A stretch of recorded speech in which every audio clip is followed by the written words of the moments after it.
This is the Aftermarket Radio Network.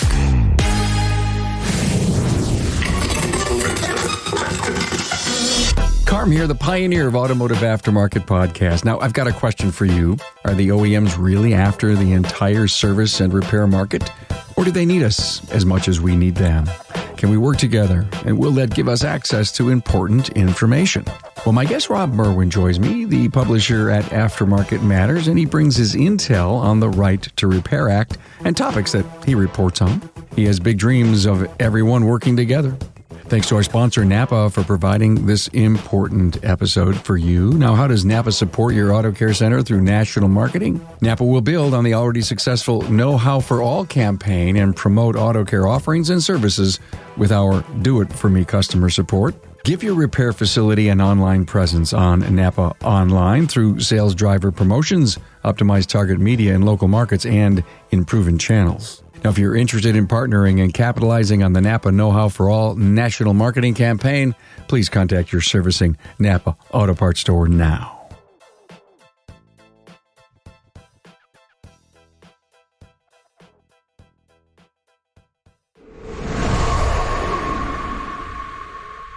Hey, a warm welcome to my friend Rob Merwin. Hey, Rob.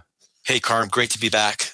Thanks, man. You've done a couple of shows with me, and I sure appreciate it. Publisher, aftermarketmatters.com. I love your newsletter. Well, thank you, Carm. You got to put in 50, 60 hours a week putting it together. I work smarter, not harder, Carm. What do you mean you work smarter, not harder? I've been covering this industry for more than a decade. I've been in the position of publications editor and associate publisher for much of that time, and I'm attuned to what's going on in the industry, or I'd like to think so, and I keep up in all the various segments from the manufacturers all down to the folks who open up the box. So I think if you want to be informed about the industry, you read as much as you can, as from many outlets as you can, and when you do that, and when you enjoy it, it's not working so much. It's something that you strive to do and do well. I enjoy it. When I think of what you do, think of like you're the center of this big, if you will, spider web of contacts and people and information, and somehow it all gravitates into you. And then, like you said, you read it, you understand it, you interpret it, and then you decide what to use and what not to use. Because it's amazing when you scroll through aftermarketmatters.com, it seems like the next article is almost as fun and as important as the last. You have that ability to put stuff in front of me, at least, that I'm very, very interested in. So you got a gift, man. Well, thank you for saying that, Carm. And, it comes easy when you have an interest in the industry and an appetite for it, working 50 to 60 hours. It's fun for me. So I don't view it as work. And I've developed so many good friends and colleagues in this industry. It's so enjoyable to cover, and I like to get the news out there that people want to read. And that's refreshing and nice to hear, Carm, that you find a lot of the content good. The way my philosophy is, if I find it interesting, perhaps other folks will too. I'm with you, and I think you and I are on the parallel course of how much I love what I do. If someone reads your article and you change them or you help them understand, if someone listens to what we're doing here and it changes them and it helps advance the aftermarket, then we've done our job, and we could put our head on the pillow every night and say, God, I can't believe I'm being paid to do this.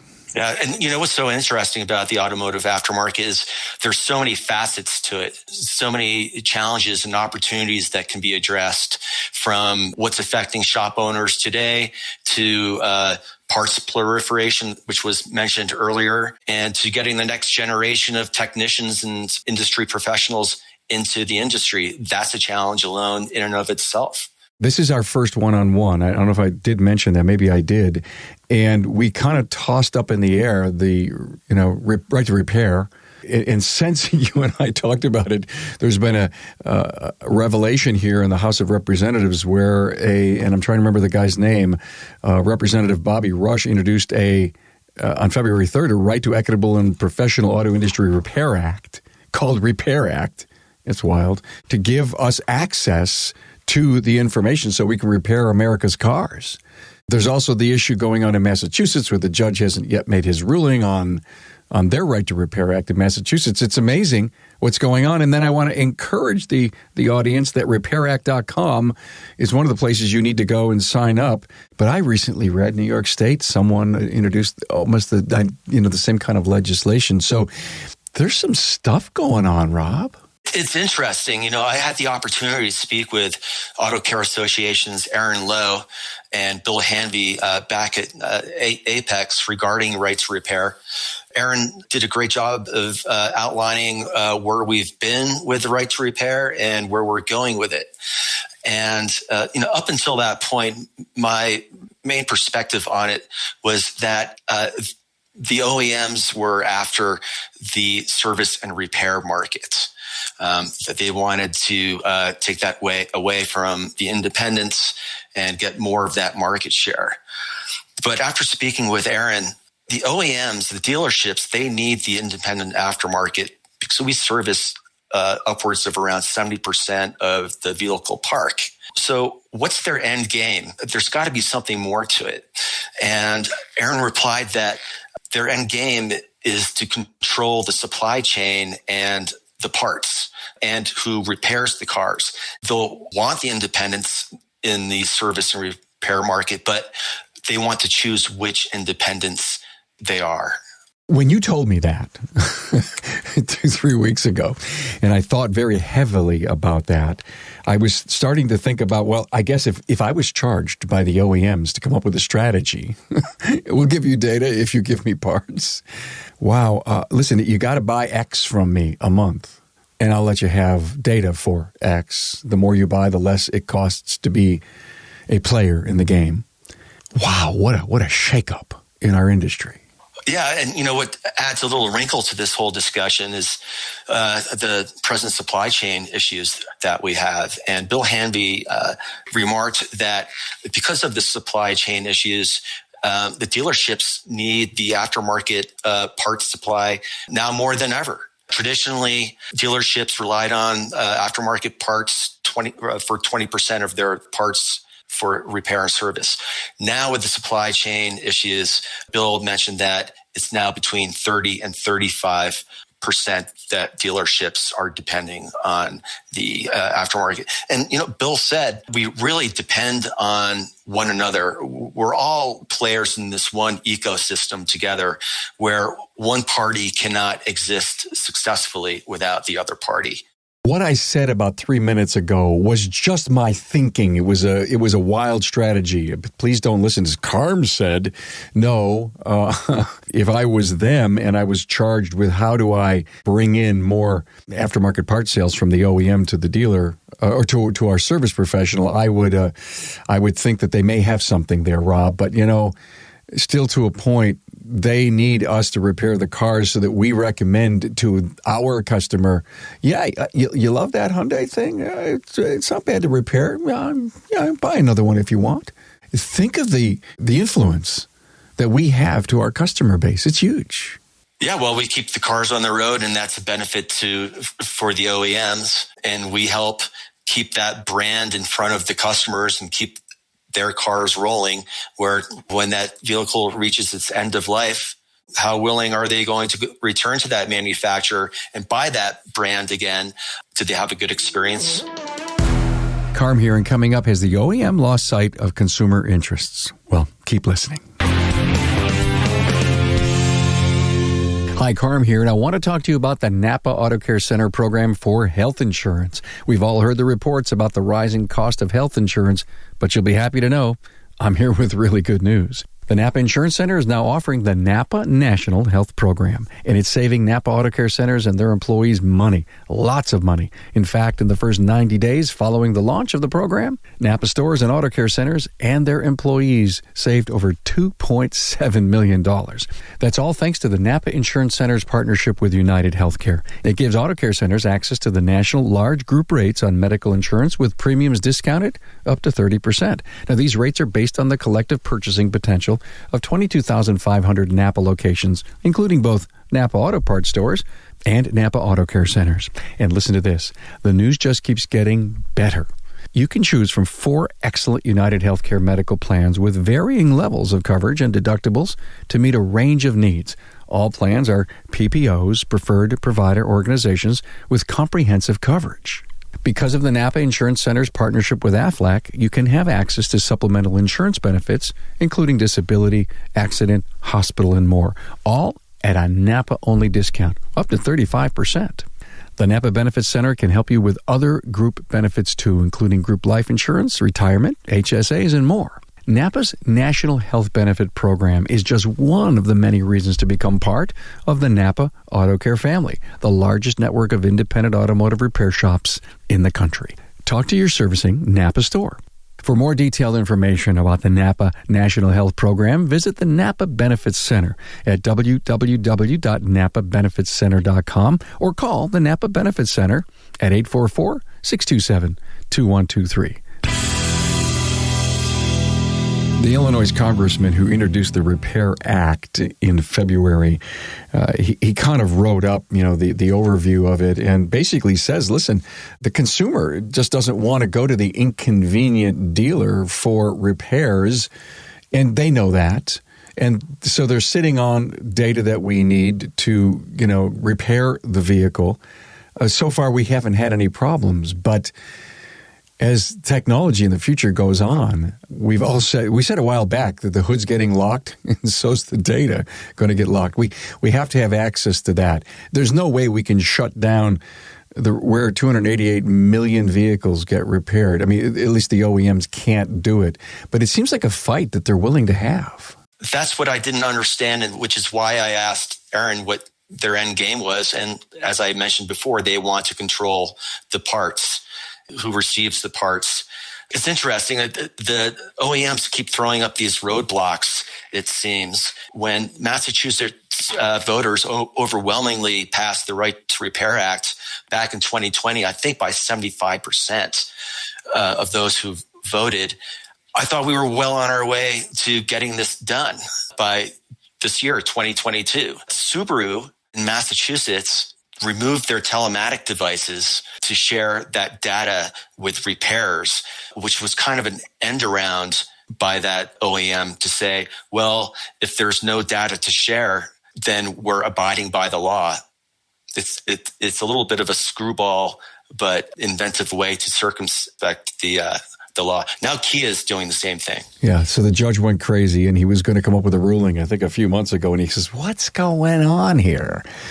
And so he's supposed to rule because the OEMs took I'm not sure the right legal term, but they took a challenge to what the voters expected to do and for the law coming into effect. And they played around. The judge wasn't happy about what they were doing. So if this only goes to show that there's an end game here. Let's go back to the parts thing. What a bargaining chip. Listen, we'll let you have the data. Number one, we want to see who your people are. We want to make sure that they're, we've got some kind of certifications or, licensing. I don't know where that's ever going to go someday. And as long as you buy X amount of parts, we're happy with you. Take a look at Tesla. In the extreme case, they really control who repairs their cars and who gets their parts. That's a new model in and of itself. If we take a look at the collision industry, a lot of the OEMs are offering collision shops certifications to repair their cars the way that they want them repaired, and they give them the repair data that they want, and they supply them with the parts that are required, the OEM parts to repair those cars. It's just a matter of time before that happens in the mechanical world, where I think OEMs will be certifying independent repairers to repair their brands, much like the collision industry are getting their certifications, especially with the vehicle technology that's continuing to just be a tidal wave across the industry, which necessitates getting all that data. And OEM certifications might just be another way of OEMs dictating how repairs are done and what parts are used. I'd love to get you on a panel, Bill Hanvey on a panel, Paul McCarthy on a panel, Bill Long on a panel. Think about the suppliers, Rob. I've been around the horn just a few years that would reverse engineer a sensor that they a new sensor on a car. They'd take it apart, they'd figure it out, and they'd go out and they'd try to make it better than OE, right? I mean, that was what aftermarket parts were always about. And in fact, how many suppliers, mainline suppliers that we knew of in our industry that actually made the OE part. They did. On whatever bid they did for OE, they were an OES supplier, an OE supplier. They put it into their line, and we survived and had a great industry for all these years. Imagine challenging the fact that there's some levels of propriety in software and code in there. I mean, can you do a brake job in the future without some kind of, you got to reset the computer. I mean, we're getting to this point where I don't think we could ignore the competencies that we have to have and be to repair the cars of the future, even today's cars. The aftermarket is a true asset to the driving public because we offer things, just as you intimated, Carm, that when the OEM releases the part, there are potentials for some failures or engineering issues in which the aftermarket identifies makes better than new. Think of Mira, the remanufacturing arm of MEMA. They need that data from the OEMs to get into their sensors and into the code and to correct issues that can make things better and improved upon when they release their remanufactured part. Can you imagine there being a patent on some kind of code that runs a sensor that works with the autonomous systems that makes the car do a certain thing and the layers and the networking that, I know I don't know what I'm talking about, but I love to think large and brainstorm that, we know that there's so much behind the curtain that we don't know about.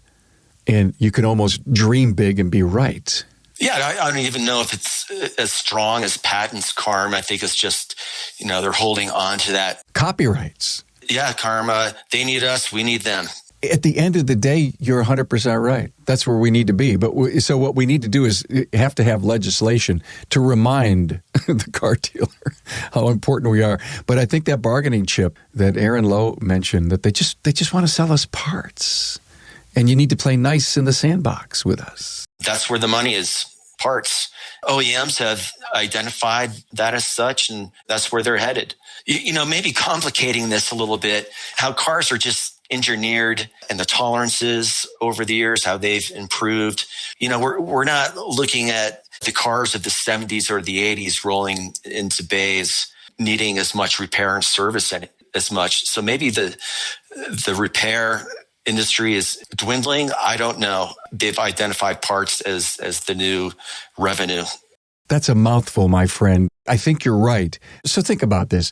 We're car dealers. We have 10 brands, and we sit around our strategic meeting in our company and we say, okay, we need more service work. We need to sell more cars. We need more used cars. They go down, where are the revenue sources? And one of those revenue sources is parts. We said, let's put a salesman on. Let's talk to our good friends down at all these independent shops because that's where they would sell their parts. Trust me, that's where it goes. And then they go back up to the big OEs and they say, well, hey guys, what's going down at the street? And the OEs are listening to them and saying, parts is a huge opportunity for us. And then the war room gets together and says, hey, they want our data. Wow, do we have the golden goose for our network? Let's give them the data if they buy the parts. I don't want to create an attitude or a rush inside of our industry by saying that, but I think we have to be careful with it. And I want to tell all my friends on the distribution side, you need to figure something out or mount a campaign or something. That's just another roadblock the OEMs have thrown up is they claim that they want to protect consumer data.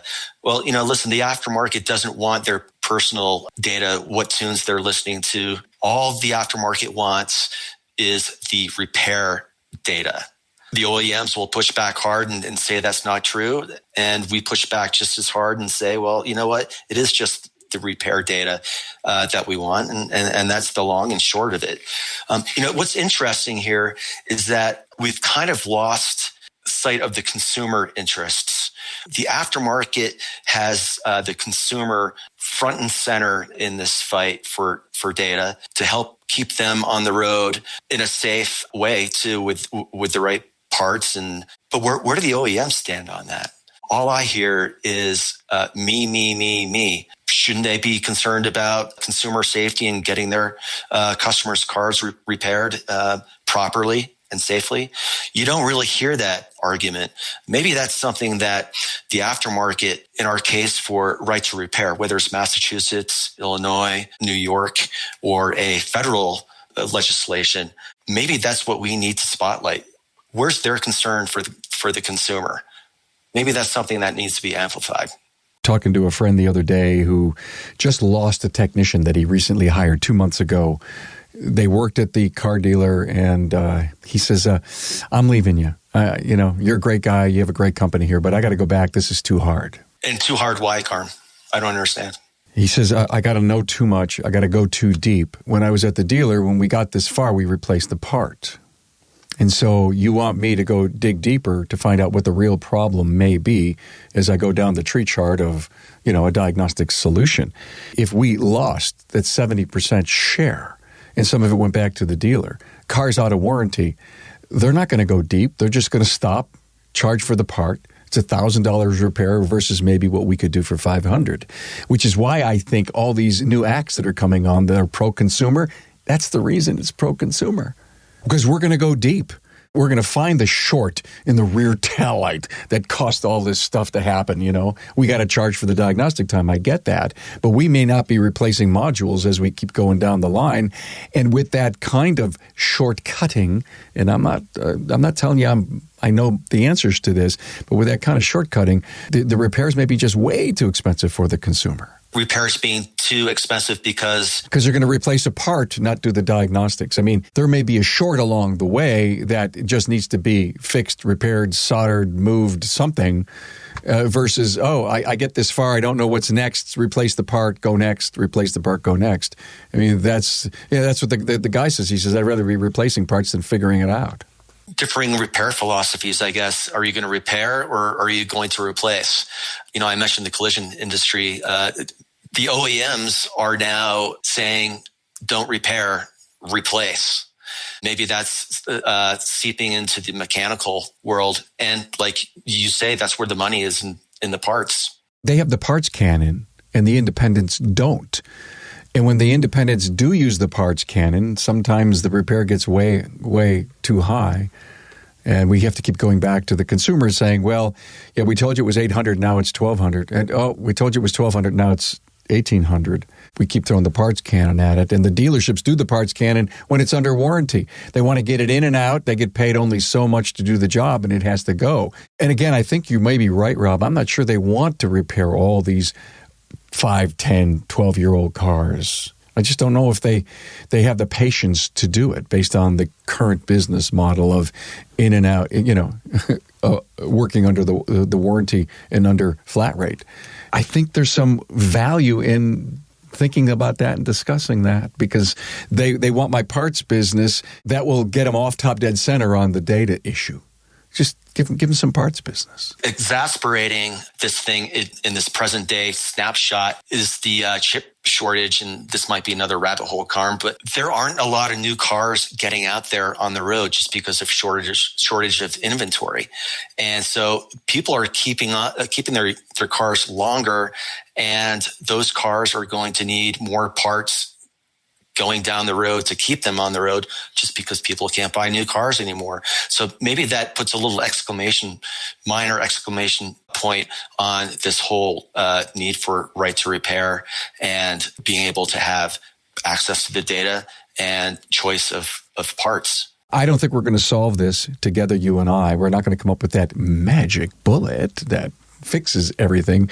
But I think it's healthy to have this discussion to let the industry hover over you and I, just, what we know, what we don't know, what we think. But the objective of doing this interview with you, Rob, is to excite the industry behind the fact that they need to be aware. They need to go to repairact.com. You need to pay attention to what's going on in your world. You need to keep your ear to the ground when when you need data and you can or cannot get it. And you need to be able to tell this to your customer. Be an advocate for the consumer. I mean, what better thing to talk about is we got your back, so don't worry, you'll always be coming here because we're fighting for data access. You need to be part of the solution, be proactive. And that's maybe the greatest outcome of this is to hear you and I just talk about the stuff that affects us all and develop your own opinion. Maybe I'm just a dreamer, Carm, but it just seems like the OEMs want to be king of the hill. You know that game you used to play when you were a kid? You know, you were the king of the hill. You tried to drag the other kid down. Can't we all just get along? I mean, like I mentioned before, we need each other. And I understand that everybody needs to make a profit. These roadblocks gets to become part of the theater of the absurd almost. That's beautiful. That's just beautiful. I love that. Hey, listen, when this whole thing comes to light in this Massachusetts thing, I'd love to have you back with Aaron and Bill and maybe Paul. And we need to discuss what all of this stuff ultimately ends up meaning for us and how we can rally the troops to get behind it. That would be great, Carm. Rob Merwin, publisher, aftermarketmatters.com. If you don't read it or get it, do it. It's a great, great newsletter every week for our industry, and I always learn something from it. Hey, thanks, Rob. Appreciate the great dialogue. Thanks a lot, Carm. Thanks for being on board to listen and learn from the premier automotive aftermarket podcast. Until next time.